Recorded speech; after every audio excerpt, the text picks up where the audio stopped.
Selamat bertemu kembali saudara sekalian. Hari ini kita akan melanjutkan seri yang kedua, Bolehkah Bunuh Diri? Kita bersyukur seri yang pertama di minggu yang lalu kita sudah membahas semua poin-poin penting dan hari ini kita akan melanjutkan dan kita akan melihat di dalam Alkitab contoh-contoh kasus di dalam kasus bunuh diri. Kita akan melihat di dalam Alkitab ada kira-kira 7 contoh kasus penting di dalam tema bunuh diri. Mari kita tundukkan kepala, kita akan berdoa. Bapa di dalam surga, kami berterima kasih untuk hari ini. Tuhan sudah mengkumpulkan setiap kami, dan kami yang Tuhan sudah kumpulkan, Tuhan akan memimpin setiap kami satu lepas satu, supaya kami mengerti kebenaran firman Tuhan, khususnya mengenai bolehkah bunuh diri. Tuhan, pakailah hamba-Mu di dalam seri yang kedua ini, supaya setiap kami yang mengikutinya, kami dapat memahami. Kami berdoa biar saudara-saudara kami yang ada bersama-sama dengan kami sungguh-sungguh bisa mengikuti sehingga setiap kami bisa bertumbuh bersama-sama. Tuhan pakai hamba-Mu dalam nama Tuhan Yesus kami berdoa. Amin. Saudara sekalian, kita sudah membahas sebelumnya yaitu mengapakah orang membunuh diri dan kita sudah melihat banyak alasan-alasan mengapa orang bisa bunuh diri. Kita sudah membahas mengenai apakah orang non-Kristen kalau bunuh diri, dia pasti masuk neraka. Apakah orang yang Kristennya belum sungguh-sungguh kalau bunuh diri, dia juga pasti masuk neraka. Atau kalau ada orang Kristen yang sudah sungguh-sungguh, lalu di dalam kelemahan imannya dia melakukan bunuh diri, apakah dia juga masuk neraka? Kita sudah membahas semua itu, dan hari ini kita akan melihat tema selanjutnya tentang bunuh diri, yaitu kita akan menganalisa 7 kasus di dalam Alkitab. Lalu setelah kita membahas 7 kasus, saya akan melanjutkan ada kasus yang lain yang kita akan membahas bersama-sama. Mari kita melihat contoh yang pertama di dalam Alkitab mengenai yang bunuh diri. Kita akan melihat dulu mengenai Abimelek. Abimelek ini adalah anak dari Gideon. Anak dari Gideon ini begitu banyak dari istri-istri yang begitu banyak. Dan jumlah anak yang dari istri-istrinya kira-kira ada 70 anak laki-laki. Lalu melalui gundik itulah yang melahirkan Abimelek. Abimelek sama semua anak-anak Gideon yang lain, Abimelek mempunyai level yang lebih rendah karena lahir dari gundik. Oleh sebab itu terjadi semacam ketidakakuran di dalam komunitas keluarga mereka. Pasti yang dari istri-istri Gideon yang bukan dari gundik maksudnya, itu pasti mereka menghina yang namanya Abimelek karena Abimelek levelnya lebih rendah karena dari gundik. Mari kita melihat di dalam kitab Hakim-Hakim. Saya akan membaca Hakim-Hakim pasal yang ke-8, ayat yang ke-30 dan 31. Hari ini kita akan banyak melihat ayat Alkitab karena kita sedang melihat contoh kasus bunuh diri di dalam Alkitab. Kita akan melihat Hakim-Hakim pasal yang ke-8, ayat ke-30 dan 31. Gideon mempunyai 70 anak laki-laki, semuanya anak kandungnya, sebab ia beristri banyak. Juga gundiknya yang tinggal di Sikhem melahirkan seorang anak laki-laki baginya, lalu ia memberikan nama Abimelek kepada anak itu. Abimelek artinya Bapakku Raja. Kalau Bapakku Raja, berarti aku anak raja. Kalau aku anak raja, berarti kalau Bapakku mati, aku yang akan meneruskan kepemimpinan dari Bapakku. Nah, ayah dari Abimelek adalah Gideon. Gideon bukan raja, tapi Gideon seorang hakim yang memimpin di dalam kitab Hakim-Hakim. Tetapi waktu Gideon yang sudah mati, akhirnya terjadi pergantian siapakah yang akan memimpin, maka Abimelek merasa dirinya yang lebih layak karena nama Abimelek Bapakku raja, maka aku anak raja. Kalau aku anak raja, aku penerus kerajaan dari Bapakku.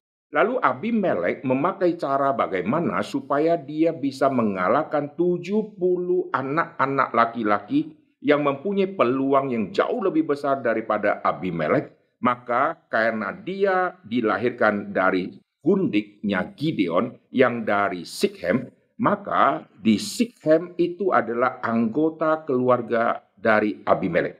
Jadi keluarga besar Abimelek mereka ada di Sikhem. Lalu Abimelek mencari dukungan kemana? Dia cari dukungan ke semua anak-anak Gideon yang berjumlah 70. Tidak ada orang mau dukung dia. Maka satu-satunya peluang untuk mendapatkan masa pendukung, dia harus kembali ke Sikhem. Inilah yang dicatat di dalam Hakim-Hakim pasal yang ke-9. Mari kita lihat Hakim-Hakim pasal yang ke-9. Ayat yang pertama saya akan membaca. Adapun Abimelek bin Yerubbaal pergi ke Sikhem kepada saudara-saudara ibunya dan berkata kepada mereka, kepada seluruh kaum dari pihak keluarga ibunya. Jadi dia pergi ke kelompok keluarga dia melalui jalur mamanya itu dan dia pergi ke Sikhem. Tolong katakan kepada seluruh warga Sikhem, manakah lebih baik bagimu 70 orang memerintah kamu, yaitu semua anak-anak Yerubbaal, Yerubbaal itu Gideon, atau satu orang, dan ingat juga bahwa aku darah dagingmu. Jadi dia kasih semacam pilihan, lu mau 70 orang atau mau anak Gideon yang dari istri-istri yang lain itu anak-anak akan menjadi pemimpin. Atau lu memilih dari kelompok keluargamu, yaitu saya. Saya ini dari jalur keluarga, kita satu keluarga di sini, kita keluarga besar di sini. Lebih baik keluarga besar ada satu orang yang terpilih menjadi pemimpin daripada orang lain yang tidak ada hubungan keluarga. Lebih baik pilihlah aku penduduk asli gitu ya. Akhirnya seluruh penduduk mereka sepakat, mereka mau Abimelek menjadi pemimpin dan bahkan menjadi raja. Lalu kalau semua kelompok ini sudah setuju sama Abimelek, bagaimana menghadapi yang 70 laki-laki ini? Nah, orang-orang Sikhem, mereka setelah mendengar usul ini, mereka sangat senang sekali. Mereka memberikan 70 keping perak yang dipersembahkan kepada Baal, tetapi itu diambil lalu dikasih kepada si Abimelek. Dan Abimelek waktu mendapatkan keping perak itu, dia pakai ini menjadi dana untuk mensukseskan kepemimpinan dia. Caranya bagaimana? Untuk mengalahkan 70 anak laki-laki, dia memakai satu siasat yang sangat hebat sekali, yaitu dengan keping perak yang dia dapat, dia gaji petualang-petualang, dia gaji orang-orang yang berniat sangat jahat, yang berani mati, dan dia pakailah semua preman-preman itu. Untuk apa? Untuk sama-sama mengalahkan 70 anak-anak Gideon, dan dia akan habisi mereka semua. Dan akhirnya terjadi supaya dia bisa sukses menjadi raja, maka 70 anak Gideon itu akan dihabisi. Nanti ada yang bungsulah yang melarikan diri. Itu adalah Yotam. Mari kita lihat di dalam Hakim-Hakim pasal yang ke-9. Saya akan membaca cerita ini, ayat yang ke-4. Sesudah itu mereka memberikan kepadanya 70 uang perak dari kuil Baal Berit. Lalu Abimelek memberi perak itu sebagai upah kepada petualang-petualang dan orang-orang nekat supaya mengikuti dia. Ia pergi ke rumah ayahnya di Ofra, lalu membunuh saudara-saudaranya, anak-anak Yerubbaal, 70 orang di atas satu batu. Tapi Yotam anak bungsu Yerubbaal tinggal hidup, karena ia menyembunyikan diri. Perhatikan ini keterangan yang sangat penting. Membunuh 70 orang di atas satu batu. Apa yang dia lakukan kepada 70 saudara-saudara dia, maka Tuhan akan membalaskan kepada Abimelek. Abimelek akan dimatikan dengan satu batu. Jadi 70 orang tadi disebut di atas satu batu. Nanti Abimelek akan dilempari oleh seorang perempuan dari tempat yang tinggi, dari menara, lalu batu dilemparkan ke bawah. Nanti Abimelek akan berada di bawah batu, dan batu itu akan menindih kepalanya, dan dia akan mati, saudara. Tetapi cara dia mati itu bagaimana? Kalau batu itu dilempar ke kepala, lalu dia mati, berarti dia mati karena dibunuh. Tadi saya katakan ini adalah contoh kasus bunuh diri yang pertama. Kalau ada batu jatuh ke kepala lalu dia mati, ini bukan bunuh diri. Tapi kenapa saya katakan ini masuk di dalam kelompok bunuh diri? Mari kita lihat cerita lengkapnya di dalam Hakim-Hakim pasal yang ke-9. Kita akan membuka Alkitab kita dan saya akan membacakan dari ayat 53 dan 54. Tetapi seorang perempuan menimpakan sebuah batu kilangan kepada kepala Abimelek dan memecahkan batu kepalanya. Dengan segera dipanggilnya bujang pembawa senjatanya dan berkata kepadanya, "Hunuslah pedangmu dan bunuhlah aku, supaya jangan orang berkata tentang aku, seorang perempuan membunuh dia." Lalu bujangnya itu menikam dia sehingga mati. Nah, kalau batu itu yang sudah kena kepala, lalu Abimelek pasti akan pelan-pelan menuju kepada kematian. Dan Abimelek sudah mengetahui tidak mungkin lagi aku bisa hidup karena kepala sudah hancur. Tapi masih puji Tuhan, dia masih ada otak yang bisa mikir. Kalau dia sudah koma dan tidak bisa mikir, tidak bisa ngomong lagi, dia tidak bisa mengusulkan usul jahat dia ini. Tetapi otaknya masih bisa mikir, mulutnya masih bisa berkata-kata, bukannya berbalik kepada Tuhan, bukannya cepat-cepat cari Tuhan, tapi dia memikirkan satu rencana untuk apa? Untuk menjaga dirinya supaya jangan sampai kalau dia mati, nama dia dibuat rusak atau dipermalukan oleh banyak orang. Karena seorang pemimpin, seorang raja yang bisa membunuh begitu banyak orang, laki-laki anak Gideon bisa dihabisi. Lalu waktu perang dia bisa menang. Tetapi matinya bukan karena dipanah oleh musuh, tapi matinya oleh batu kilangan. Batu kilangan tidak pernah dipakai sebagai senjata perang.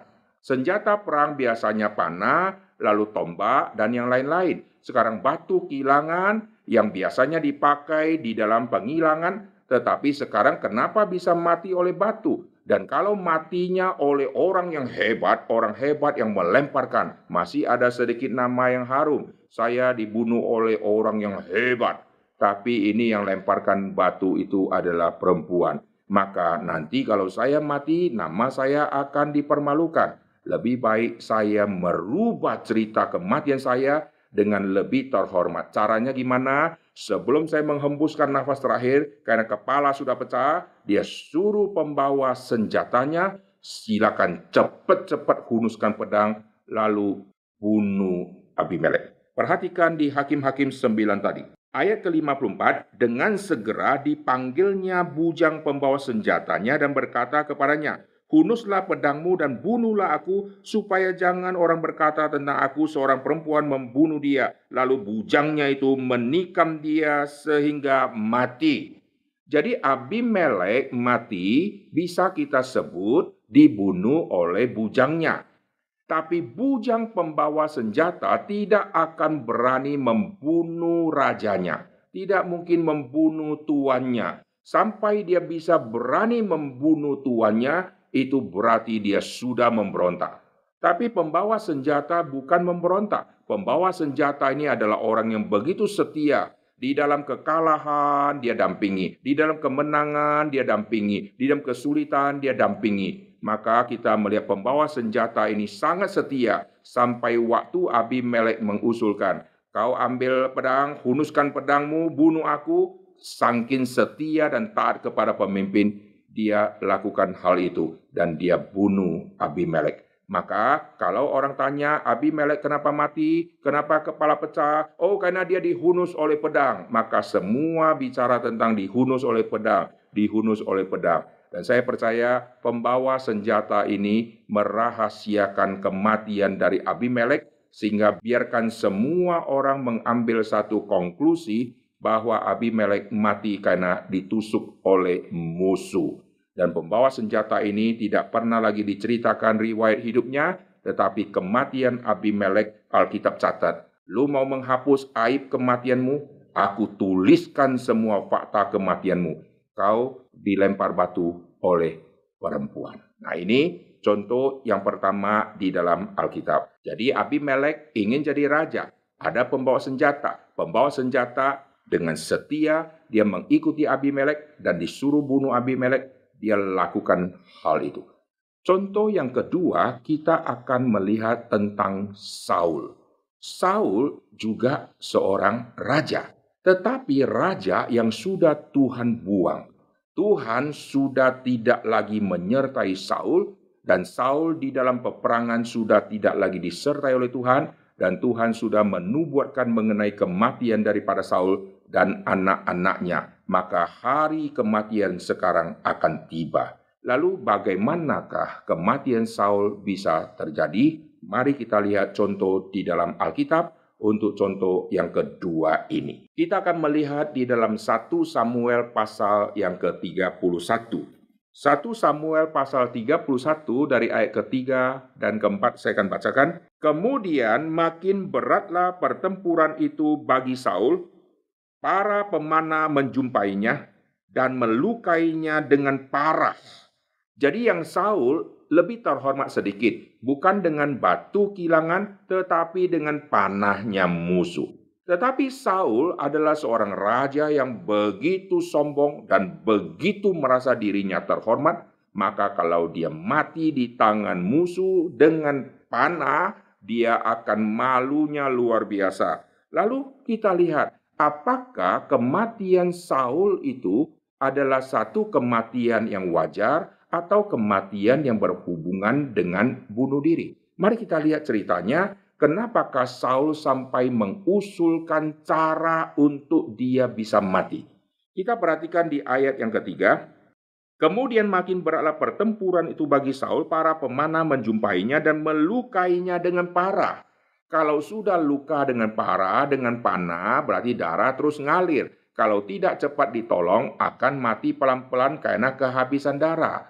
Kalau yang Abimelek kepala sudah pecah, matinya lebih cepat. Tapi yang Saul matinya mungkin lebih lama, kecuali kalau panahnya sudah menuju kepada jantung atau ke organ-organ yang sangat sensitif yang akan menyebabkan kematian. Tapi Alkitab tidak catat detail hal itu. Alkitab catat dia sudah kena panah dan sekarang dia sudah parah. Lalu kita akan melihat strategi daripada Saul. Dari situ kita akan menemukan Saul kira-kira menangkap kematian dia masih lama atau sudah sangat dekat. Mari kita lihat. Ayat yang keempat, lalu berkatalah Saul kepada pembawa senjatanya. Jadi pemimpin selalu ada yang mendampingi, yang dampingi itu adalah pembawa senjata. Hunuslah pedangmu dan tikamlah aku. Kalau yang Abimelek, si pembawa senjata langsung menghunuskan. Tapi yang Saul beda. Hunuskanlah pedangmu dan tikamlah aku supaya jangan datang orang-orang yang tidak bersunat. Ini adalah orang-orang Filistin. Orang-orang yang tidak bersunat ini menikam aku. Saul sudah memikirkan dia akan mati pelan-pelan. Dan sebelum dia mati, Filistin sudah tiba ke tempat dia. Kalau Filistin sudah tiba ke tempat dia dan Saul belum mati, maka Saul akan dimatikan oleh orang Filistin. Kenapa dia takut dibunuh oleh orang Filistin? Mestinya dia harus bangga. Saya mati di tangan Filistin yang begitu hebat daripada kena batu kilangan. Apa yang membuat Saul memikirkan rencana kematian dia? Mari kita lihat ayat yang keempat tadi. Hunuslah pedangmu dan tikamlah aku, supaya jangan datang orang-orang tidak bersunat ini menikam aku dan memperlakukan aku sebagai permainan. Artinya apa? Kalau saya ditangkap oleh musuh, saya pasti akan dibunuh. Nah, masalahnya orang-orang Filistin, mereka kalau mendapatkan raja yang mereka sudah kalahkan, mereka pasti akan bunuh. Memang akan bunuh, tapi sebelum dibunuh, mereka akan permainkan gila-gilaan. Yaitu apa? Mereka akan mengarak, akan membawa raja yang dikalahkan, akan dibawa keliling seluruh kota, dan mereka akan mempermalukan. Bahkan kadang-kadang kalau saudara lihat di dalam peperangan, di dalam bangsa-bangsa, orang-orang yang sudah ditaklukkan, raja yang sudah ditawan, lalu ditelanjangi, lalu diarak, dibawa keliling kota. Setelah semua kota sudah menyaksikan, lalu barulah raja itu dimatikan. Saul akan dibunuh, tapi sebelum dibunuh, dia akan dipermalukan. Saul sudah mengerti, begitu jahatnya orang Filistin, kalau saya sampai ketangkap, saya pasti akan mati. Tapi sebelum mati, saya akan dibuat malu luar biasa. Oleh sebab itu, jangan sampai semua itu terjadi, karena saya pasti akan mati, maka sekarang cepat-cepat engkau matikan saya saja. Yaitu, hai pembawa senjata, hunuslah pedangmu dan tikamlah aku, supaya aku mati. Lalu perhatikan, pembawa senjata Abimelek sama pembawa senjata Saul bedanya di mana? Pembawa senjata Abimelek tidak ada ketakutan, tidak ada alasan, tidak ada diskusi, langsung dia habisi Abimelek karena kesetiaan. Tetapi yang Saul juga karena kesetiaan. Dia sungkan untuk menghabisi yang namanya Saul. Dia disuruh oleh Saul, semua bawaan Saul harus taat kepada seorang yang memimpin. Tapi seorang pemimpin ini justru paling dibutuhkan oleh Saul di masa akhir Saul. Dia tidak mengikuti suruhan daripada Saul. Apakah itu bukti dia berontak kepada Saul? Jawabannya tidak. Itulah bukti dia sangat mencintai Saul. Dia tidak mau menghabisi tuannya ini. Sungkan untuk ambil pisau, sungkan ambil pedang untuk menusuk si tuannya. Lalu apa yang terjadi? Saul sudah tahu, pembawa senjataku begitu setia kepada saya. Kalau begitu, saya harus memakai cara yang lain. Jangan sampai Filistin semakin dekat dan menangkap aku, maka gagallah semua rencanaku. Oleh sebab itu, Saul langsung menjatuhkan dirinya di pedang. Mari kita lihat. Ayat keempat bagian B, tetapi pembawa senjatanya tidak mau, karena ia sangat segan. Kemudian Saul mengambil pedang itu dan menjatuhkan dirinya ke atasnya. Ini tindakan Saul bunuh diri. Yang Abimelek, tindakan bunuh diri dia adalah dia suruh pembawa senjatanya untuk habisi. Dan dia siapkan diri untuk dihabisi. Tindakan Saul, dia siapkan diri untuk pembawa senjatanya habisi, tapi pembawa senjata tidak mau. Dan Saul menghabisi dirinya sendiri dengan cara dia jatuhkan dirinya. Kalau pembawa senjata Abimelek menolak, mungkin Abimelek juga akan lakukan hal yang sama yang Saul lakukan. Lalu Alkitab catat orang ketiga ini siapa? Yaitu pembawa senjata Saul tadi yang melihat Saul sudah mati. Dia matinya dengan cara jatuhkan diri ke pedang. Karena begitu setianya dia kepada tuannya, dia ikut mati bersama Saul.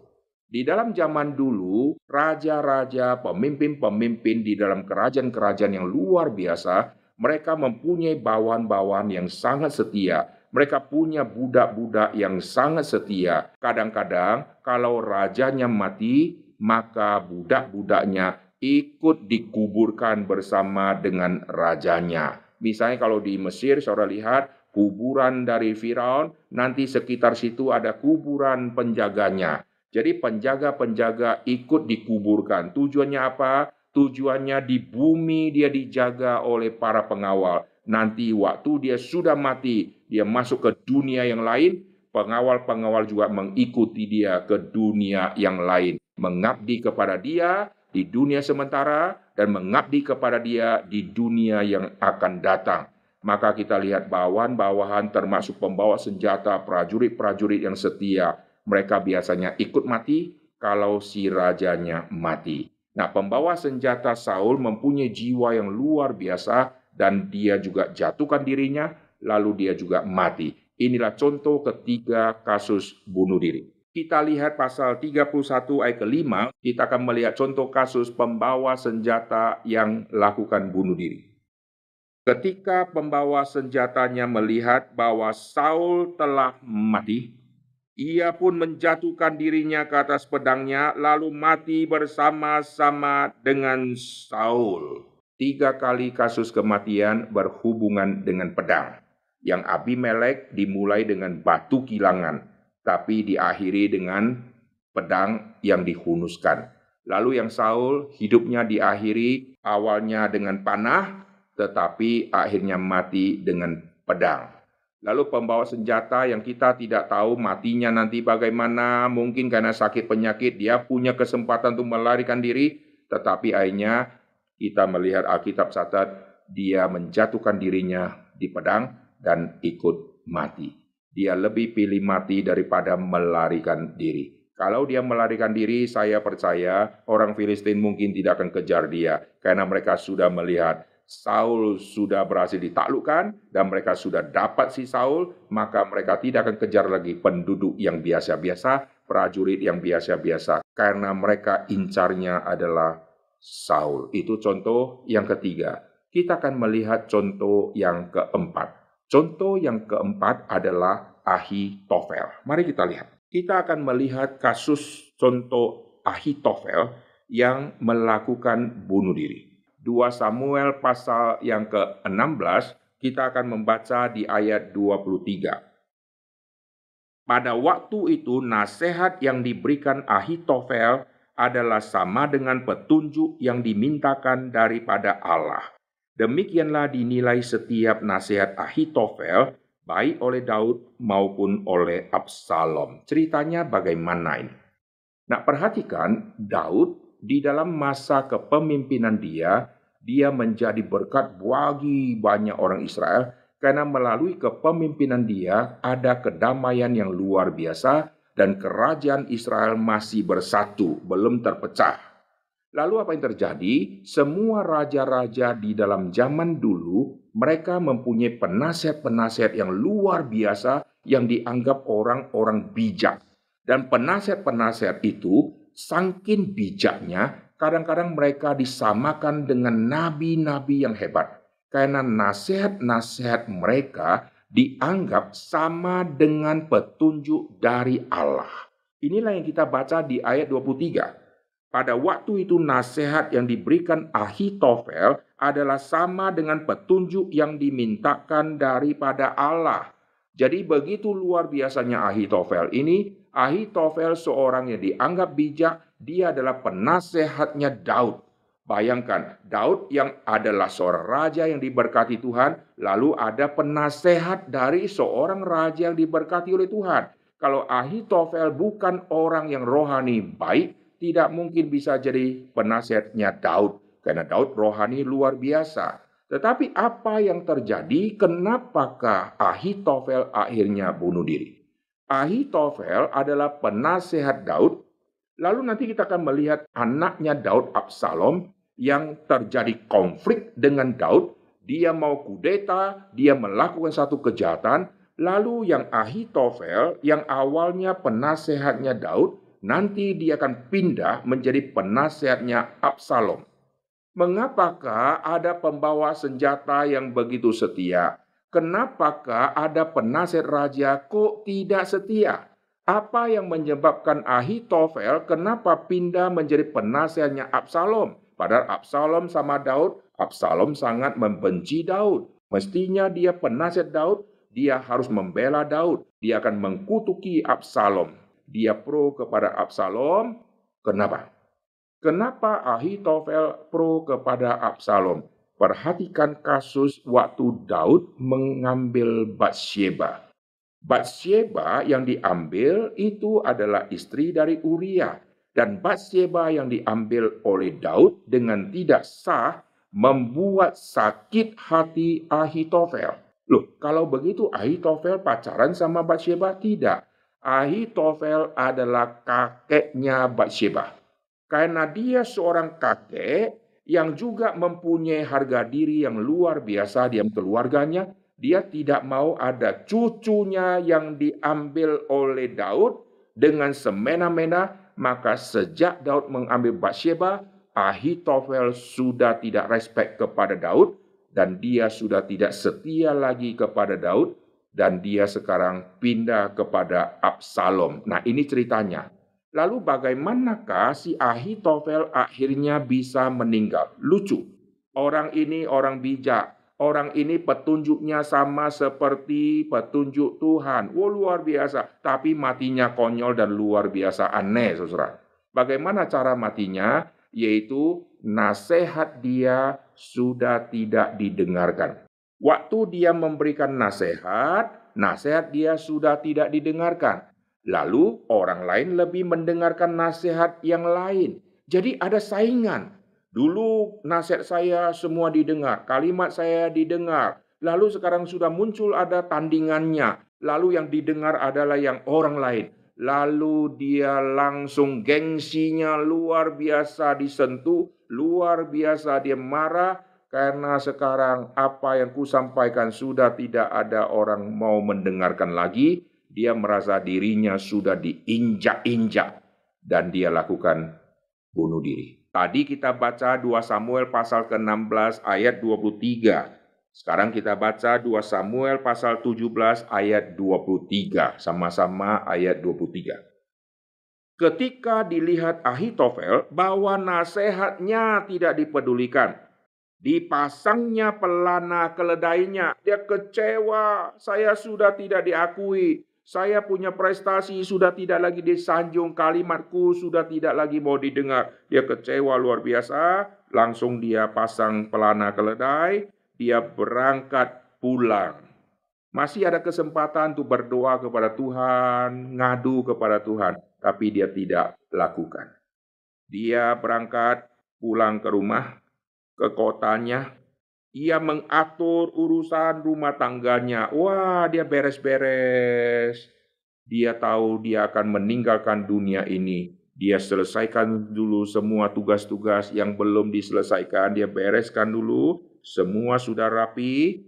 Lalu dia gantung diri. Yang Abimelek, dia masih punya kesempatan untuk datang berdoa kepada Tuhan. Tetapi dia minta pembawa senjata, habisi saya saja. Yang Saul masih ada kesempatan berdoa kepada Tuhan, minta kelepasan dari Tuhan. Tapi yang Saul tidak pakai cara itu. Minta pembawa senjata, hunuskan pedangmu. Pembawa senjata tidak mau lakukan, dia jatuhkan dirinya ke pedang. Masih ada kesempatan berdoa kepada Tuhan, dia tidak mau lakukan. Lalu bagaimana dengan Ahitofel? Ahitofel masih sempat untuk siapkan keledainya, pelana disiapkan. Masih ada waktu jalan pelan-pelan karena keledai tidak bisa lari cepat. Sampai ke kotanya, buka pintu rumahnya, masuk rumahnya, susun-susun. Masih banyak waktu untuk baca firman kah, berdoa kah, lalu mohon ampun dosa kah, semua masih ada kesempatan. Tapi dia tidak lakukan, dia beres-beres semua, rumahnya sudah rapi, semua sudah oke. Lalu dia gantung diri. Kenapa? Karena gengsinya, harga dirinya diinjak-injak. Nasihatku sudah tidak didengar oleh orang lain. Saudara, model yang seperti apa? Apakah saudara seorang yang dulunya dianggap bijak, seorang yang luar biasa di dalam perkataan, tetapi masa akhir hidup saudara menjadi berubah luar biasa karena saudara sudah tidak dihargai oleh orang lain? Ingat, kalau orang lain tidak menghargai saudara, yang paling penting, saudara berharga di mata Tuhan. Itu kuncinya. Kalau orang menghina saudara, tidak usah minder. Tidak usah rasa harga diri diinjak-injak. Saudara jangan kayak Ahitofel, akhirnya gantung diri. Oke? Itu contoh yang keempat. Sekarang kita akan melihat contoh yang kelima, yaitu seorang raja yang memerintah, tetapi memerintahnya hanya 7 hari. Dan akhirnya dia mati. Mengapa seorang raja yang sudah menjabat mestinya banyak pembawa senjata, banyak prajurit yang melindungi dia? Kenapa baru 7 hari kok bisa mati? Mari kita lihat 1 Raja-Raja pasal yang ke-16, ayat yang ke-18. Saya akan baca dulu dari ayat ke-15. 1 Raja-Raja pasal ke-16, saya akan baca dulu di dalam ayat ke-15. Dalam tahun ke-27 zaman Asa Raja Yehuda, Zimri menjadi raja. Ia memerintah 7 hari lamanya di Tirsa, sedang rakyat berkemah mengepung Gibeton dan termasuk wilayah orang Filistin. Setelah rakyat yang berkemah itu mendengar orang mengatakan Zimri telah mengadakan persepakatan dan ia pun telah membunuh raja, maka pada hari itu juga di tempat perkemahan, seluruh Israel menobatkan Omri panglima tentara menjadi raja atas Israel. Kemudian Omri dengan seluruh Israel maju dari Gibeton dan mereka mengepung Tirsa. Segera sesudah Zimri melihat bahwa kota itu telah direbut, masuklah ia ke dalam puri istana raja, lalu membakar istana raja itu, sedang ia sendiri ada di dalamnya, dan ia mati. Oleh karena dosa-dosa yang telah dilakukannya dengan melakukan apa yang jahat di mata Tuhan, serta hidup menurut tingkah laku Yerobeam dan menurut dosa Yerobeam, yang mengakibatkan orang Israel berdosa pula. Jadi Zimri merasa dia sudah tidak lagi diterima karena sudah ada orang lain yang memerintah. Kalau Omri sudah menjadi seorang raja, maka dia akan memerintah, maka dia akan masuk ke dalam istana. Lalu Zimri mempunyai rencana yang begitu jahat, dia mestinya cepat datang bertobat kepada Tuhan. Tapi apa yang dia lakukan? Di ayat ke-18, setelah Zimri melihat semua itu, kota itu telah direbut, masuklah ia ke dalam puri istana raja, dia bakar istana raja, dan dia sendiri mati di dalamnya. Ini tindakan bunuh diri dengan membakar dan akhirnya dia sendiri mati di dalam kebakaran itu.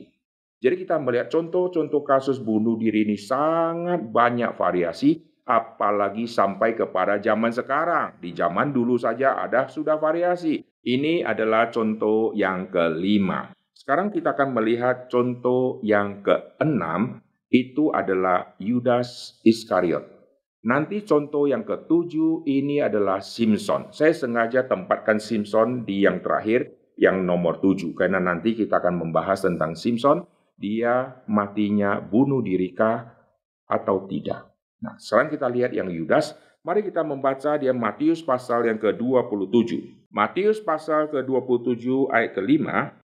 Maka ia pun melemparkan uang perak itu ke dalam bait suci, lalu pergi dari situ dan menggantung diri. Mestinya Yudas yang sudah menjual Yesus, dia masih ada kesempatan untuk berbalik kepada Tuhan. Tapi Alkitab catat apa? Dia ambil kesempatan, yaitu sisa waktu hidup dia di bumi, dengan mempersiapkan semua rencananya untuk menghabisi dirinya. Yaitu dia mempersiapkan semua alat-alat yang akan dipakai untuk membunuh diri. Dan Yudas tidak bertobat dan dia bunuh diri dengan menggantungkan dirinya. Bayangkan seorang yang ada di mana-mana. Yesus pergi pelayanan, begitu banyak orang menyaksikan, beribu-ribu orang mengikuti Tuhan Yesus. Maka semua mata selain melihat Yesus, pasti melihat orang yang dekat sama Yesus. Yang dekat sama Yesus itu ada kelompok 12 rasul. Mereka ikut pelayanan bersama-sama. Mereka ikut membagikan 5 roti dan 2 ikan yang Yesus sudah lipat gandakan. Maka 12 rasul menjadi sorotan bagi banyak orang. Maka yang namanya Yudas pasti sudah sangat dikenal. Apalagi orang-orang yang dekat sama kelompok rasul-rasul. Mereka pasti mengetahui Yudas dipilih ikut menjadi murid Tuhan Yesus, menjadi rasul, dan dikasih jabatan yang luar biasa, bendahara. Oh, pasti orang penting. Dan orang yang begitu penting ini, tanda petik, akhirnya bunuh diri. Maka tersiarlah semua berita ini kepada semua orang. Lalu apa yang terjadi? Apakah nama Tuhan dihujat? Nama Yesus jadi dipermalukan? Alkitab tidak pernah catat hal ini. Malah waktu si Yudas Iskariot sudah berhasil menjual Tuhan Yesus, lalu dia waktu mau membalikkan uang itu tidak diterima. Waktu tidak diterima, ini membuktikan orang yang tadinya sekongkol sama Yudas, yang awalnya mereka sepakat di dalam join, di dalam rapat, di dalam diskusi, bagaimana menangkap dan mendapatkan Tuhan Yesus, dan akhirnya yang kawan baik sama Yudas menjadi menolak Yudas. Yudas kembalikan uangnya pun tidak diterima. Berarti Yudas akhirnya menjadi orang yang tersendiri, dan orang-orang tidak menghujat Tuhan Yesus, tidak menghina Tuhan Yesus, tidak mengatai Tuhan Yesus gagal mendidik murid. Tetapi apa yang terjadi? Kawan baiknya Yudas, orang yang bersekongkol sama Yudas Iskariot, sekarang tidak menghargai Yudas Iskariot. Dan mereka membiarkan dia pergi dengan kecewa, dan Yudas merasa, aku tidak ada lagi tempat untuk bersama-sama orang-orang yang mengerti aku. Aku kembali kepada rasul-rasul, mereka sudah mengetahui kejahatanku. Aku kembali kepada orang yang tadinya aku bersekongkol, mereka sudah menolak aku. Maka yang harusnya dia datang adalah kepada Tuhan. Tapi dia tidak datang kepada Tuhan, lalu dia sadar dirinya sudah berdosa, tetapi dia akhiri hidupnya dengan bunuh diri. Nah, ini 6 contoh bunuh diri yang mengerikan, saudara ya. Lalu kita lihat ada contoh yang ketujuh tentang Simson. Sebagian orang menganggap Simson mati karena bunuh diri. Sebagian lagi berkata bukan bunuh diri. Lalu kita akan perhatikan apakah Simson ini betul-betul bunuh diri atau tidak.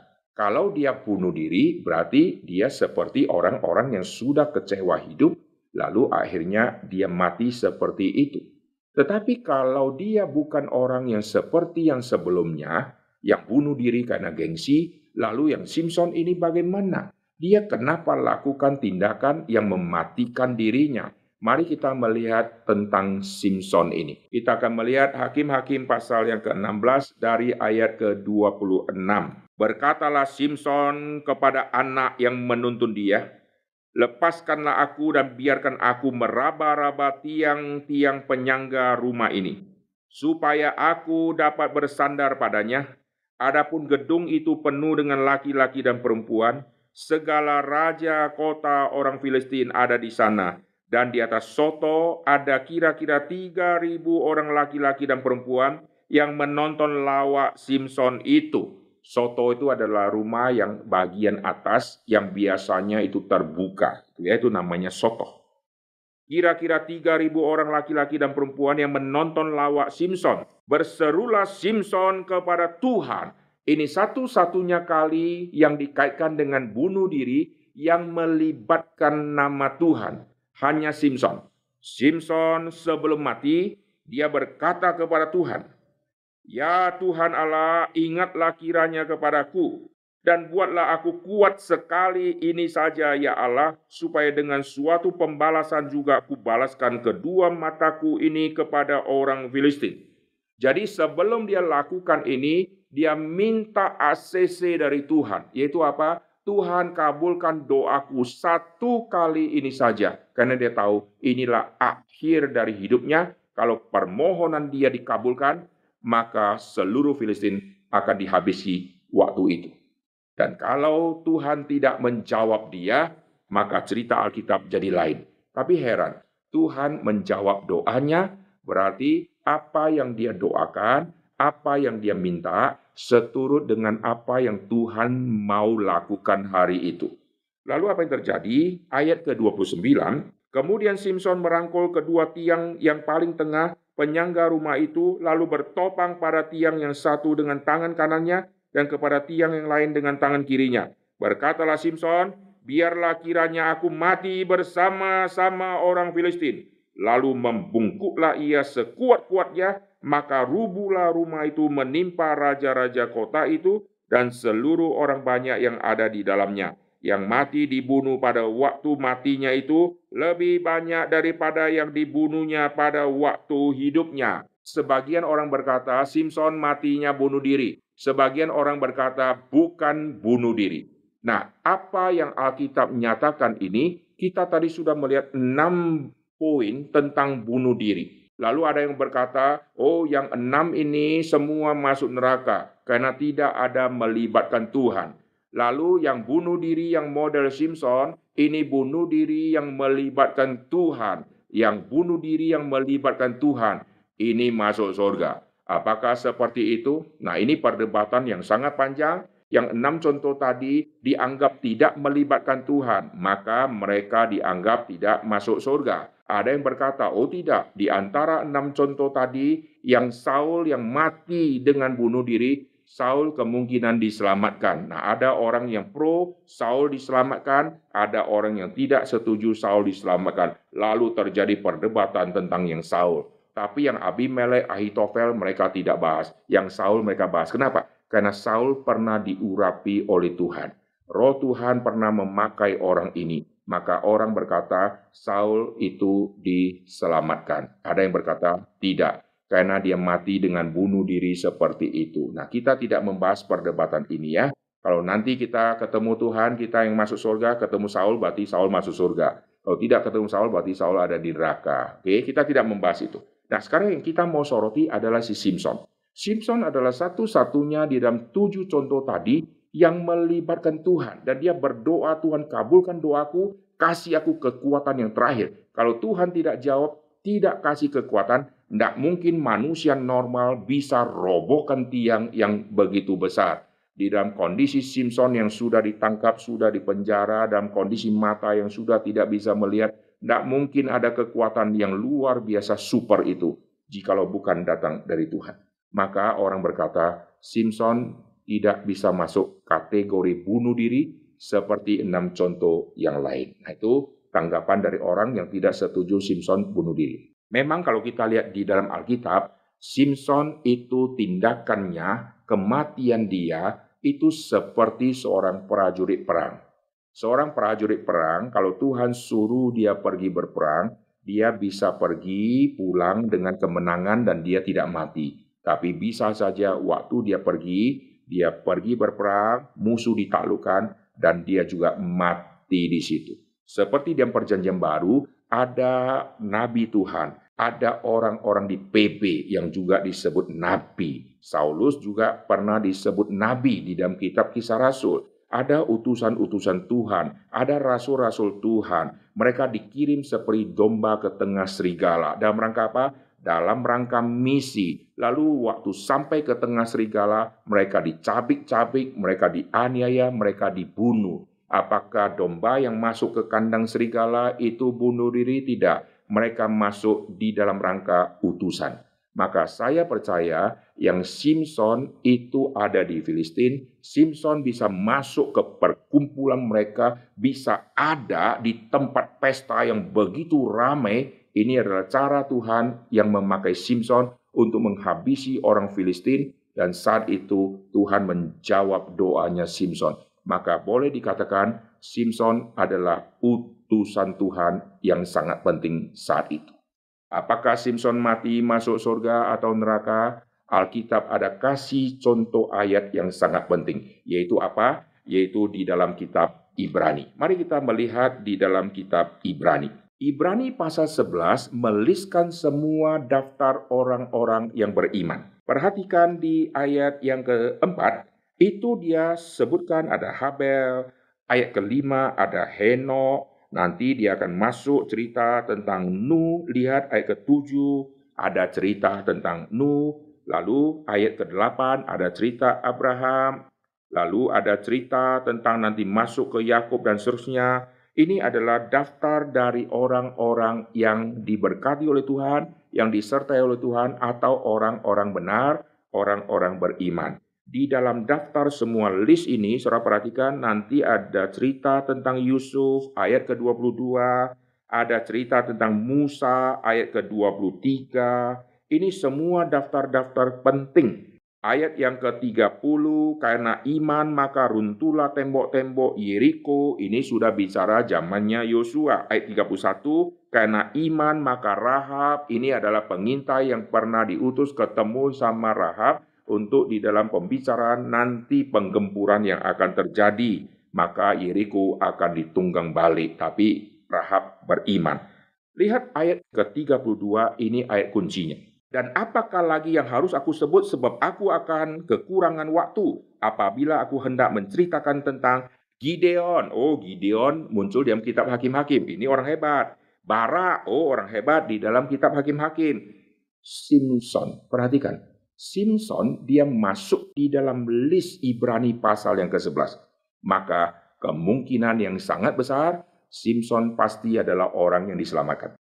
Kalau Simpson adalah orang yang diselamatkan, berarti kematian dia bukan karena dia bunuh diri kecewa lalu meninggalkan Tuhan. Tidak. Dia matinya seperti itu. Saya percaya Simpson adalah orang yang diurapi, yang dipakai oleh Roh Tuhan, dan dia tahu kematian dia melalui cara seperti itu. Seperti Saulus, kematian dia akan ditangkap, akan dipenjarakan. Dia sudah tahu itu. Maka sampai akhirnya dia mati seperti itu. Apakah dia bunuh diri? Tidak. Petrus juga tahu kematian dia akan ditangkap, akan dirantai gitu ya, akan dibawa ke tempat yang dia tidak mau. Nanti kematian dia akan seperti itu. Dan dia terus melayani sampai akhirnya dia mati seperti itu. Simpson matinya seperti itu, bukan Simpson yang mau, tapi ini di dalam kedaulatan Tuhan yang luar biasa. Nah, di ayat ke-32, Simson dimasukkan di dalam list daftar orang-orang baik, yaitu Gideon, Barak, Yeftah, Daud, orang hebat, Samuel, dan para nabi. Bayangkan, Simson dimasukkan ke dalam ini. Maka melalui ayat ini orang percaya Simson 100% pasti masuk surga. Sekarang saya akan ajak saudara melihat dua contoh lagi di dalam Alkitab. Yesus pernah dianggap mau bunuh diri. Mari kita lihat di dalam Injil Yohanes. Yohanes pasal yang ke-8 ayat yang ke-22. Saya baca dari ayat 21. Maka Yesus berkata pula kepada orang banyak, Aku akan pergi dan kamu akan mencari aku, tetapi kamu akan mati dalam dosamu, ke tempat aku pergi tidak mungkin kamu datang. Maka kata orang-orang Yahudi itu, apakah ia mau bunuh diri? Dan karena itu dikatakannya, ke tempat aku pergi tidak mungkin kamu datang. Yesus berkata dia akan mati, dia akan bangkit. Ini adalah tema kunci di dalam pelayanan Tuhan Yesus yang akan menuju kepada kematian dan akan bangkit. Lalu waktu Yesus keluarkan kalimat, aku akan pergi, kamu akan cari aku, dan kamu akan mati dalam dosamu. Ini sudah begitu clear, kamu akan mati karena dosamu. Aku akan pergi. Loh, apa hubungannya? Kalau begitu hubungannya adalah Yesus mau bunuh diri. Ini tidak nyambung, saudara ya. Jadi apa yang Yesus sampaikan mereka tangkapnya lain. Maka kata orang-orang Yahudi, apakah ia mau membunuh diri? Karena itu dikatakannya, ke tempat aku pergi tidak mungkin kamu datang. Yang mereka concernnya adalah yang Yesusnya. Mereka care kepada Yesusnya. Mereka terus memperhatikan perjalanan Yesus. Dan mereka lolos kalimat Tuhan Yesus yang sangat penting tadi, yaitu di ayat 21, Aku akan pergi, kamu akan mencari aku, tapi kamu akan mati dalam dosamu. Mestinya mereka konsen di kalimat ini, kamu akan mati dalam dosamu. Lalu mereka tanya, apa maksudnya Yesus kami mati dalam dosa kami? Bagaimana kami selesaikan dosa kami? Mestinya dia tanya ini, Yesus mati karena dosa-dosa manusia. Jadi kenapa Yesus harus pergi? Karena kau orang berdosa. Yesus mati untuk orang berdosa. Yesus mati karena manusia sudah berdosa dan sudah terpisah dari Tuhan. Jadi Yesus mati untuk menggenapkan seluruh tuntutan murka Tuhan Allah kepada upah dosa adalah maut. Tapi mereka masih tidak sadar. Yesus mati mengorbankan dirinya karena dosa-dosa manusia yang mengakibatkan Yesus harus mati seperti itu. Tapi mereka masih merasa dirinya orang benar, lalu mereka menganalisa kepergian Tuhan Yesus. Jangan-jangan dia mau bunuh diri. Wah, ini sangat menyakitkan hati Tuhan Yesus. Karena Yesus tidak pernah di dalam hidup menyatakan anak manusia datang untuk bunuh diri. Untuk apa datang dari surga jauh-jauh, lalu akhirnya bunuh diri? Ini namanya konyol, datang dari tempat yang jauh lalu bunuh diri. Nah, perhatikan. Waktu Yesus datang dari surga ke bumi, Yesus datang untuk mati. Lalu mereka tafsirkan Yesus datang untuk bunuh diri. Inilah bodohnya orang-orang yang tidak mengenal Tuhan. Ini contoh yang sangat penting. Lalu kita lihat Yohanes pasal yang ke-11. Saya akan membaca dari ayat yang ke-6.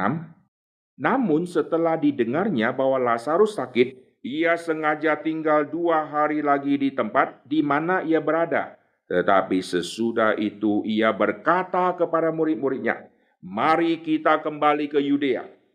Murid-murid itu berkata kepadanya, Rabi, baru-baru ini orang-orang Yahudi mencoba melempari engkau, masih maukah engkau kembali ke sana? Jawab Yesus, bukankah ada 12 jam dalam satu hari? Ini pembagian jam yang menarik, saya tidak bahas ya. Siapa yang berjalan pada siang hari, kakinya tidak terantuk, karena ia melihat terang dunia ini. Tapi jikalau seorang berjalan pada malam hari, kakinya terantuk, karena terang tidak ada di dalam dirinya. Demikianlah perkataannya, dan sesudah itu ia berkata kepada mereka, Lazarus saudara kita telah tertidur, tetapi aku pergi ke sana untuk membangunkan dia dari tidurnya. Aku pergi bukan untuk membuat tubuhku, diriku jadi tidur selama-lamanya. Dalam arti, aku pergi bukan bunuh diri. Aku pergi bukan nanti untuk aku mati. Aku pergi untuk membangunkan, memberikan hidup kepada Lazarus. Jadi waktu ditanya oleh murid, kau masih mau pergi ke sana? Artinya apa? Lu mau bunuh diri? Yesus menjawab, aku bukan pergi untuk menghabisi nyawaku di situ. Aku bukan pergi ke situ untuk tidur selama-lamanya yang dalam arti mati. Tapi aku pergi ke situ untuk membangunkan orang yang sedang tidur.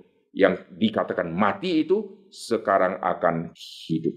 Maka kata murid-muridnya itu kepadanya, Tuhan, jikalau ia tertidur, ia akan sembuh. Maksudnya apa? Kalau dia tertidur, lu nggak usah pergilah, nanti dia sembuh kok. Tapi maksud Yesus tertidur dalam arti mati. Intinya apa? Mereka mau cari cara supaya Yesus jangan pergi. Karena lu kalau pergi, kami kalau tidak pergi kan nggak enak. Masa kami meninggal ngerabi. Engkau kalau pergi, engkau mencelakakan kami. Jadi sambil mau menjaga aman diri, pura-pura menjaga Yesus. Ini banyak orang di gereja seperti itu ya. Karena pengurus-pengurus ketakutan, aktivis-aktivis memang ketakutan, lalu pura-pura membela hamba Tuhannya, supaya hamba Tuhannya jangan kena, supaya hamba Tuhannya jangan sakit. Lebih baik jangan adakan acara, lebih baik di rumah saja. Dalam arti yang luar biasa mereka menjaga hamba Tuhannya, tapi motivasi di balik itu karena mereka sendiri yang sedang ketakutan. Perhatikan apa yang terjadi di sini. Oh Yesus, kalau dia tertidur, dia akan sembuh. Artinya apa? Nggak usah lu capek-capek ke sana. Kalau lu ke sana kami nggak pergi, nggak enak. Kami harus ikut. Kalau kami ikut, wah cilaka. Nanti kalau dilempar batu, kami pasti kena. Kami kan muridmu. Kami dapat risiko. Tapi maksud Yesus ialah tertidur dalam arti mati, sedangkan sangka mereka Yesus berkata tentang tertidur dalam arti biasa. Karena itu Yesus berkata, terus terang, Lazarus sudah mati. Tetapi syukurlah aku tidak hadir pada waktu itu, sebab demikian lebih baik bagimu supaya kamu dapat belajar percaya. Marilah kita pergi sekarang kepadanya. Jadi Yesus mengajak mereka, sekarang kita pergi kepadanya, supaya kamu dapat belajar percaya. Lalu Thomas yang disebut Didimus berkata kepada teman-temannya, yaitu murid-murid yang lain, mari kita pergi juga untuk mati bersama-sama dengan dia. Saudara perhatikan. Jadi Yesus sudah jelaskan begitu jelas di otak mereka. Yesus pergi untuk bunuh diri. Yesus pergi pasti untuk tidur selama-lamanya. Kalau Yesus pergi, kita tidak pergi, tidak enak. Kalau Yesus pergi untuk mati, oke, kita juga pergi untuk mati bersama-sama dia. Pada Yesus berkata, aku pergi bukan untuk mati, aku pergi untuk menghidupkan yang mati. Inilah bodohnya para murid. Oke? Ini contoh yang lain tentang Yesus dianggap mau bunuh diri. Baik oleh orang yang tidak percaya kepada Yesus, baik oleh murid-murid Tuhan Yesus sendiri. Yang di dalam perkataan mereka kita bisa menangkap ada nuansa mereka kira Yesus pergi untuk cari mati di sini. Lalu contoh yang terakhir kita akan melihat. Ini contoh yang sangat menarik sekali di dalam kitab Kisah Rasul. Ada orang yang sudah rencana bunuh diri. Tapi di detik sebelum dia lakukan bunuh diri, dia dirubah oleh Tuhan. Nah ini menarik. Mari kita lihat di dalam Kisah Para Rasul. Minggu yang lalu saya sudah sebut, ada penjahat di samping salib Tuhan Yesus, sebelum mati dia dirubah oleh Tuhan dan dia diselamatkan. Tapi penjahat ini bukan kasus bunuh diri. Dia melakukan kejahatan, dia ditangkap, lalu dia mau dimatikan dengan cara yang sudah ditetapkan, yaitu digantung di atas kayu salib dan harus mati di situ. Tapi sebelum dia hembuskan nafas terakhir, Yesus menerima orang ini. Di dalam kitab Kisah Rasul, ada contoh kasus orang itu sudah mau lakukan bunuh diri. Tapi mendadak Tuhan interupsi, memakai hambanya, memakai rasulnya untuk merubah orang ini, lalu memenangkan orang ini, memenangkan seisi keluarga orang ini. Ini contoh ayat yang sangat penting sebagai contoh terakhir kita di dalam seri hari ini. Mari kita membaca dalam Kisah Rasul pasal yang ke-16. Ayat yang ke-23, setelah mereka berkali-kali didera, mereka dilemparkan ke dalam penjara. Kepala penjara diperintahkan untuk menjaga mereka dengan sungguh-sungguh. Sesuai dengan perintah itu, kepala penjara memasukkan mereka ke ruang penjara yang paling tengah dan membelenggu kaki mereka dalam pasungan yang kuat. Berarti aman, tidak mungkin mereka bisa lolos lagi. Tapi kira-kira tengah malam, Paulus dan Silas berdoa dan menyanyikan puji-pujian kepada Allah, dan orang-orang hukuman yang lain mendengarkan mereka. Jadi mereka vokal grup, saudara ya. Akan tetapi terjadilah gempa bumi yang hebat sehingga sendi-sendi penjara itu goyah, dan seketika itu juga terbukalah semua pintu dan terlepaslah belenggu mereka semua. Ketika kepala penjara itu terjaga dari tidurnya dan melihat pintu-pintu penjara terbuka, ia menghunus pedangnya hendak membunuh diri. Nah, lihat di perjanjian lama tadi memakai pedang untuk bunuh. Memakai pedang lalu menjatuhkan dirinya di pedang tersebut untuk lakukan bunuh diri. Nah, kasus seperti ini mirip terjadi di Kisah Rasul.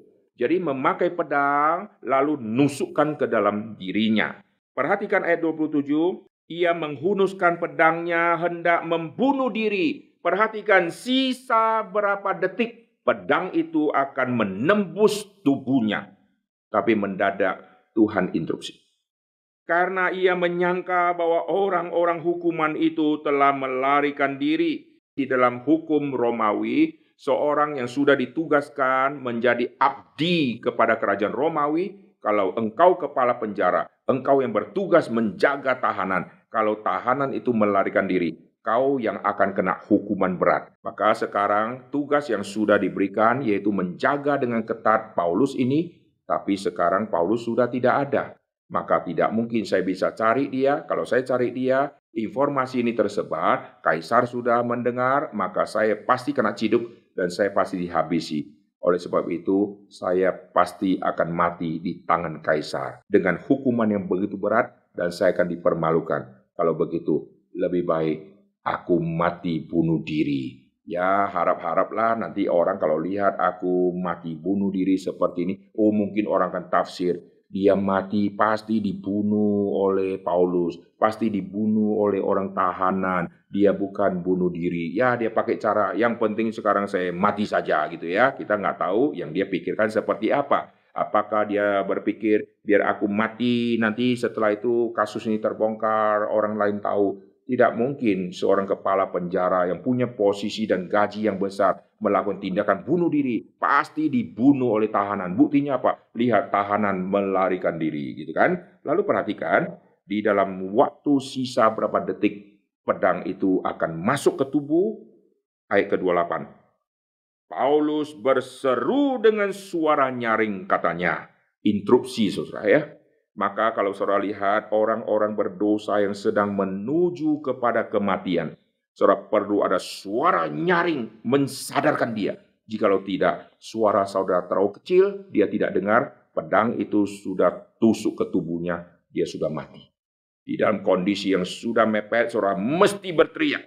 Jikalau saudara lihat satu anak sedang tertidur pulas, lalu api sudah membakar, saudara mau pergi tolong dia, tetapi ada balok kayu menghalangi saudara. Saudara lihat anak ini masih tertidur, saudara mesti teriak dengan suara keras untuk membangunkan anak ini dari tidurnya. Sekarang pedang sudah mau tembus ke tubuh, lalu suara teriakan muncul.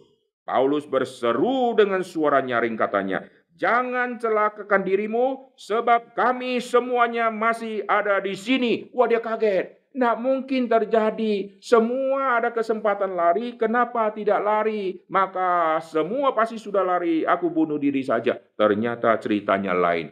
Mereka belum pergi. Mereka tidak lari. Perhatikan ayat 29. Kepala penjara itu menyuruh membawa sulu, bawa lampu, berarti sebelumnya gelap, saudara ya. Lalu berlari masuk dengan gemeter. Tersungkurlah ia di depan Paulus dan Silas. Lucu, saudara. Kepala penjara biasanya kalau ada tahanan, semua berlutut. Kalau berani macam-macam digebukin, saudara. Tapi sekarang kepala penjara dengan sikap yang luar biasa, lalu berlutut, saudara ya. Di depan Paulus dan Silas, ia menghantar mereka keluar sambil berkata, Tuan-tuan, apakah yang harus aku perbuat? Supaya aku selamat? Wah, dia sekarang berpikir, aku akan selamat. Tapi caranya gimana? Bukankah kau kepala penjara? Kau kalau kepala penjara, lu pasti tahu Kaisar adalah Tuhan. Kaisar adalah yang tertinggi. Mau selamat, mesti taat kepada Kaisar. Nggak usah tanya siapapun. Sekarang dia tanya kepada orang yang ditahan. Orang yang ditahan biasa dianggap orang yang tidak ada harganya. Orang yang memberontak kepada Romawi. Orang yang penghasut. Untuk apa saya minta nasihat sama dia? Tapi dia tanya begini, Tuan, Tuan, apakah yang harus aku perbuat supaya aku selamat? Jawab mereka, percayalah kepada Tuhan Yesus Kristus dan engkau akan selamat. Engkau dan seisi rumahmu akan selamat. Wah, dia tanya tentang keselamatan dia, tetapi sekarang mendapatkan satu rahasia. Keselamatan bukan hanya milikmu secara internal, keselamatan juga milik untuk semua, termasuk keluargamu. Dan banyak orang mengambil ayat ini dengan berkata, jikalau satu kepala keluarga bertobat terima Yesus, maka otomatis semua anggota keluarga, anak-anak, cucu-cucu di rumah, semuanya jadi Kristen. Karena satu orang bertobat, semua jadi orang Kristen. Tidak, saudara. Ayat ini kalau saudara ambil terlepas dari konteks, maka saudara akan menafsirkan satu orang bertobat, semua jadi Kristen. Tidak, saudara ya. Lihat di ayat yang ke-32. Ayat 31 harus digabung sama ayat 32. Sekarang saya akan membaca ayat 31 dan 32. Ini tidak boleh diputus. Jawab mereka, percayalah kepada Tuhan Yesus Kristus dan engkau akan selamat, engkau dan seisi rumahmu. Lalu mereka memberitakan firman Tuhan kepadanya dan kepada semua orang yang ada di rumahnya. Jadi kalimat dari Paulus adalah kalimat nubuat. Kau akan selamat. Seisi keluargamu akan selamat. Tapi sekarang belum selamat. Ini masih nubuat. Lalu di dalam menuju waktu sampai mereka betul-betul selamat, ada penantian waktu menuju ke nanti detiknya mereka akan selamat. Di dalam perjalanan menuju ke situ, waktu yang akan dilewati, itulah waktu yang dipakai oleh Paulus memberitakan tentang Tuhan Yesus. Perhatikan ya. Jadi ayat 31 adalah ayat nubuat. Engkau akan selamat, seisi rumahmu akan selamat. Tapi belum selamat. Kenapa? Karena ayat 32 belum dijalankan. Ayat 32, lalu mereka memberitakan firman Tuhan kepadanya, kepada semua orang yang ada di rumahnya. Kalau orang rumahnya bisa selamat tanpa dengar Yesus, tidak mungkin. Jadi mereka akan selamat. Iya, akan, tapi nanti. Untuk bisa menjadi selamat, mesti dengar nama Yesus. Untuk bisa dengar nama Yesus, maka Paulus akan mengajarkan dan menjelaskan tentang nama Yesus. Maka penginjilan dijalankan. Maka nanti setelah selesai semua ini, apa yang terjadi? Nanti Paulus akan melakukan baptisan. Mari kita lihat ayat ini. Ayat ke-33, pada jam itu juga kepala penjara itu membawa mereka. Jadi jam itu, ini detiknya setelah dengar firman. Pada jam itu juga kepala penjara membawa mereka dan membasuh bilur mereka. Seketika itu juga ia dan keluarganya memberi diri dibaptis. Nah, misalnya ya, kalau kita asumsi misalnya ini detik kelima gitu ya. Jadi untuk menuju ke detik kelima, waktu dia sekarang mau dibaptis dan akan dibaptis, ada proses waktu menunggu detik itu. Dan menunggu detik itu, itulah kesempatan Paulus harus kabarkan Injil. Lalu nanti dia dan keluarganya dibaptis. Nah, ini adalah contoh yang sangat penting dari kasus bunuh diri.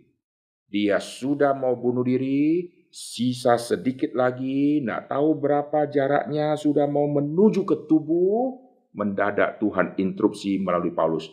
Jangan celakakan dirimu. Lalu nanti terjadi penginjilan. Jadi kalau saudara melihat ada orang yang mau bunuh diri, jangan saudara menghina dia.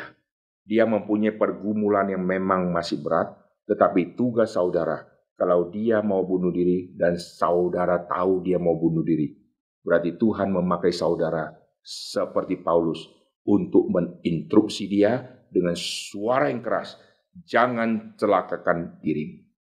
Tuhan Yesus mengasihi engkau. Lalu saudara mulai dekatin orang itu, beritakan tentang Kristus. Siapa yang sangka dari satu orang yang sudah kecewa akan hidup dan akan menuju kematian.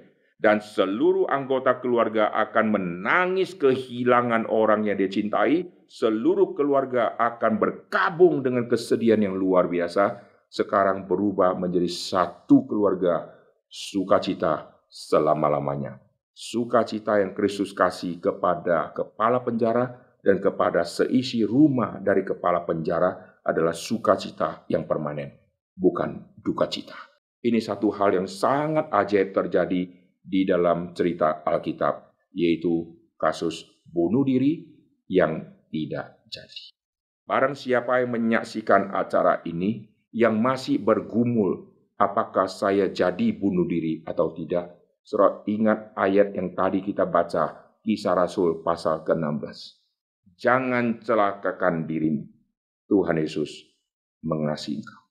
Bagi kita orang-orang percaya, saudara yang melihat orang-orang sudah banyak kecewa akan hidup, lalu saudara tahu ada temanmu yang merencanakan membunuh diri. Jangan kau lupa, inilah kesempatan kalau Tuhan mempertemukan saudara dengan orang itu, kalau saudara tahu dia mau bunuh diri, Tuhan pakai saudara seperti Paulus untuk berteriak, menyatakan, jangan kau celakakan dirimu, percayalah kepada Tuhan Yesus. Biarlah 2 seri tentang bolehkah bunuh diri menjadi satu pelajaran penting dan pegangan penting untuk setiap kita. Maukah kita melewati hari-hari di depan kita menuju kepada pedang yang dihunuskan ke tubuh kita? Maukah kita menuju ke hari depan kita dengan berujung di tali gantungan? Maukah kita menuju ke akhir hidup kita dengan kita loncat dari tempat yang tinggi? Atau kita menuju masa depan dan menuju titik akhir di dalam menggenapkan misi Tuhan dan tugas yang Tuhan berikan kepada kita untuk kita semua genapkan. Jangan hentikan dirimu di atas satu pedang dengan engkau jatuhkan dirimu di atas satu pedang. Jangan hentikan dirimu di atas seutas tali. Jangan hentikan dirimu karena satu pil obat yang mematikan engkau. Jangan hentikan dirimu melalui satu gelas minuman yang membuat engkau akhirnya mati.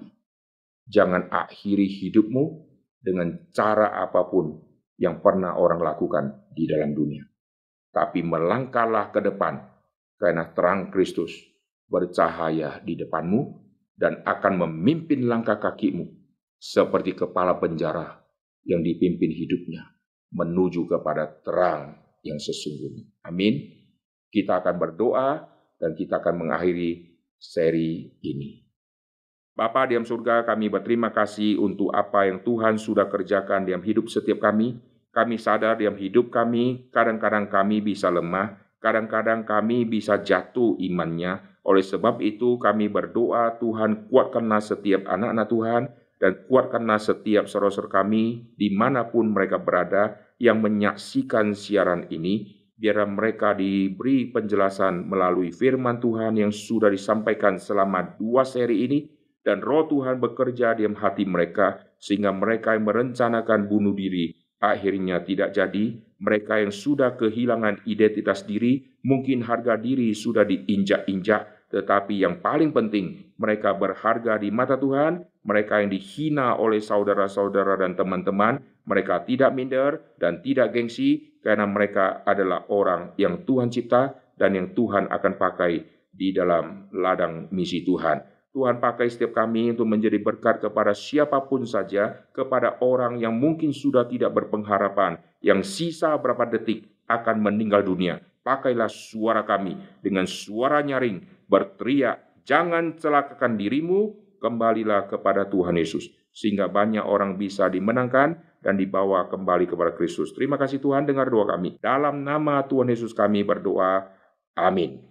Saudara sekalian, kita bersyukur untuk semua acara ini, dan nanti di Sabtu depan kita akan membahas tentang eutanasia. Apakah boleh disuntik mati orang-orang yang sudah tidak mungkin ditolong dengan obat dan medis?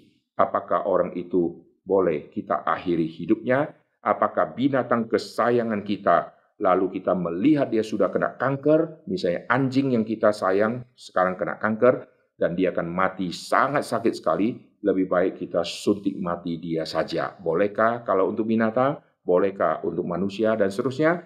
Tema ini akan disampaikan oleh Vikaris Bakti Anugrah. Nanti setelah tema ini selesai tentang eutanasia, akan dilanjutkan tema bolehkah berbohong demi kebenaran. Banyak orang di dalam masa Zoom, teman-teman grup semua sudah pakai nyontek karena tidak berhadapan dengan guru, lalu mereka bisa nyontek kerjasama WA-WA-an.